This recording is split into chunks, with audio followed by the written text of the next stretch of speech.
آئیے اب ذرا میدان جنگ کا نقشہ اپنے ذہن میں کھینچیں۔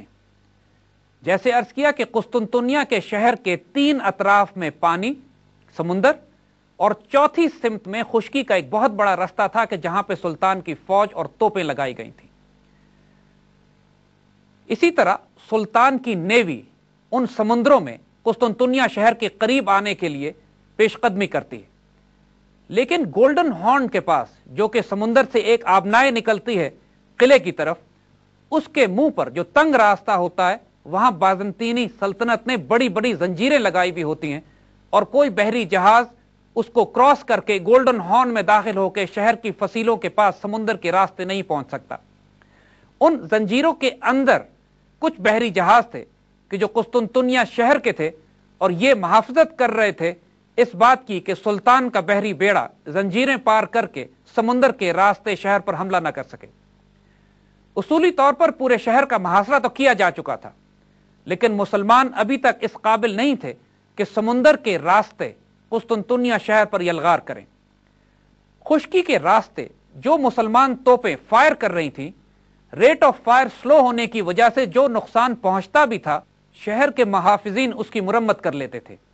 شہر میں مسلح محافظین کی تعداد کوئی بہت زیادہ نہیں تھی، تقریباً 10,000، لیکن قسطنطنیہ کا سلطان کانسٹنٹائن خود ان کی قیادت کر رہا تھا۔ گو کہ سلطان کے پاس تقریباً 1.5 لاکھ کے قریب فوج تھی، اور اس میں 20,000 کے قریب وہ جانثار دستے تھے کہ جو سلطان کے خاص باڈی گارڈ اور کریک فورس کہلاتے تھے۔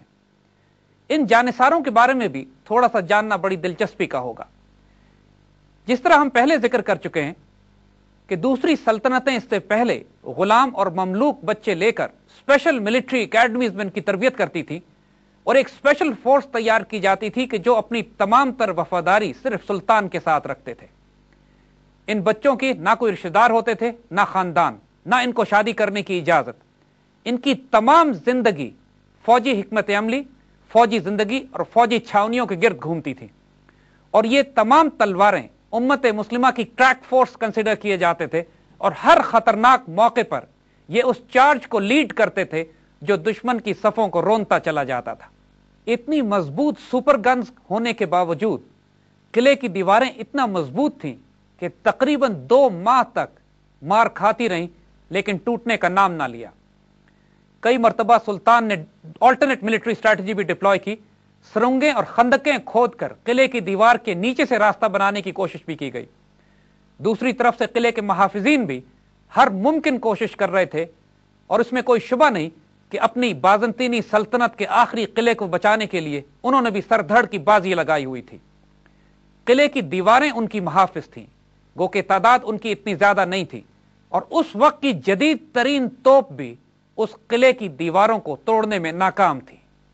قلعے کی دیواروں پر کئی مرتبہ کھلی یلغار کی گئی، لیکن مسلمان فوج کو خاصا نقصان اٹھانا پڑا کہ قلعے کی اونچی اور مضبوط دیواروں کو پار کرنا آسان نہیں تھا۔ قلعے کے اوپر بازنطینی توپیں بھی موجود تھیں، گو کہ وہ چھوٹی تھیں، مگر ان کا نقصان یہ تھا کہ جب وہ قلعے کی برجیوں میں سے منہ نکال کر فائر کرتی تو ریکوائل کی وجہ سے وہ قلعے کی دیوار کو نقصان پہنچاتی تھی، جس کی وجہ سے بازنطینیوں نے اپنی توپوں کا استعمال بند کر دیا۔ اب ان کا سارا دار و مدار اپنی دیواروں کی مضبوطی اور اس بات پر تھا کہ مسلمان تھک ہار کر قلعے کا حصار اٹھا لیں اور واپس چلے جائیں۔ ان کو امید تھی کہ 1000 سال سے جو شہر طاقت کے زور پر فتح نہیں کیا جا سکا ہے، شاید اس دفعہ بھی قدرت ان کی کوئی مدد کرے اور مسلمان فتح کیے بغیر واپس لوٹ جائیں۔ 2-2.5 ماہ کے محاصرے کے بعد بھی قلعہ فتح ہونے کو نہ آ رہا تھا۔ اب یہ ضروری ہو گیا تھا کہ مسلمان نیوی کو بھی جنگ میں شامل کیا جائے، مگر نیوی کو جنگ میں شامل کرنے سے پہلے 2 بڑی بڑی رکاوٹوں کو عبور کرنا ضروری تھا۔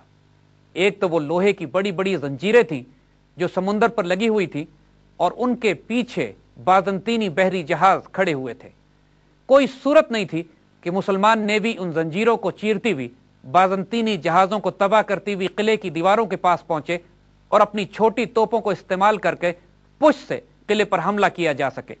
قسطنطنیہ کے اس محاصرے کو دیکھ کر یورپ سے چھوٹی چھوٹی ٹکڑیوں میں اور چند ایک جہاز کسی طرح مسلمانوں کا محاصرہ توڑ کر قسطنطنیہ شہر میں داخل ہو جاتے ہیں۔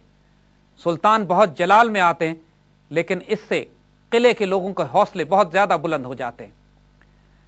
اب جنگ ایک فیصلہ کن موقع پہ داخل ہو چکی ہوتی ہے۔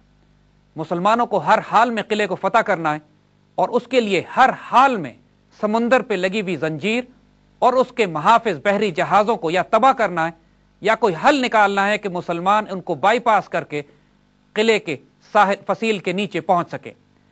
اب کیفیت یہ ہے کہ قلعے کے نیچے پہنچنے کے لیے صرف ایک معمولی سی آبنائے ہے اور باقی چاروں طرف خشکی۔